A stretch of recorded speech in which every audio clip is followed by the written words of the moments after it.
امریکا د افغانستان د کنګل شویو شتمنیو د ساتلو او لګولو لپاره ځانګړی صندوق اعلان کړ، خو طالبان به ورته لاسرسی نه لري.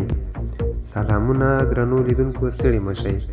د امریکا د بهرنیو چارو وزارت اعلان کړی دی چې په دې هیواد کې د افغانستان له کنګل شویو شتمنیو به $3.5 میلیارده د افغان فنډ په نامه یو نوی جوړ شوی صندوق ته سپاري. دا دریم ګړی صندوق د امریکا او سویس حکومتونو لخوا او د یو شمېر افغان اقتصادي کارپوهانو په مشوره جوړ شوی او د سویس د BSA بانک سره به بانکي حساب ولري. د امریکا حکومت ویلي په دې اړه صندوق کې د ساتل شوي شتمنۍ به د عام افغانانو د خیر ښېګڼې او د افغان دولت د نړیوالو کورونو هوارولو لپاره لګول کیږي، خو طالبانو حکومت به ورته مخامخ لاسرسی ونه لري. د امریکا د بهرنیو چارو وزارت وایي د راتلونکي کې به د افغانستان هغه شتمنۍ هم دې صندوق ته لیږدول کیږي چې له امریکا بهر نورو هیوادونو کې کنګل شوي دي. د دې شتمنۍ د لګولو واک به له یوې تضمین کوونکې شورا سره وي.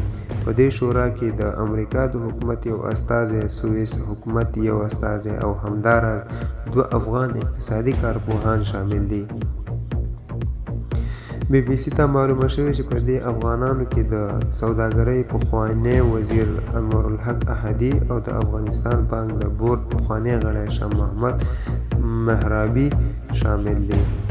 افغان طالبانو تر اوسه د دې نوي صندوق یا فنډ جوړېدو ته کوم غبرګون نه دی ښودلی، خو په تیر کې یې ټینګار کړی چې د افغانستان ټولې کنګل شوې شتمني باید د افغانستان بانک ته وسپارل شي.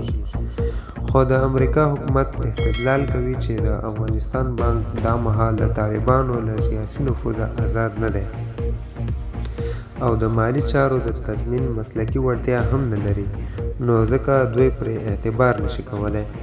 یاد دې وي چې د افغانستان بانک نږدې $7 میلیارده دا مهال د امریکا بانکونو کې ساتل کیږي. د امریکا حکومت پر افغانستان د طالبانو له بیا واکمنېدو وروسته دا شتمني کنګل کړې او اجازه یې ورنه کړه چې یاده ډله دې پیسو ته لاسرسی ولري. خو 13 فبرورۍ میاشت کې ولسمشر جو بایډن د یوه اجرایوي فرمان له مخې اعلان وکړ چې د دې شتمنۍ نیمایي برخه به د عامو افغانانو د خیر ښېګڼې لپاره لګول کېدې.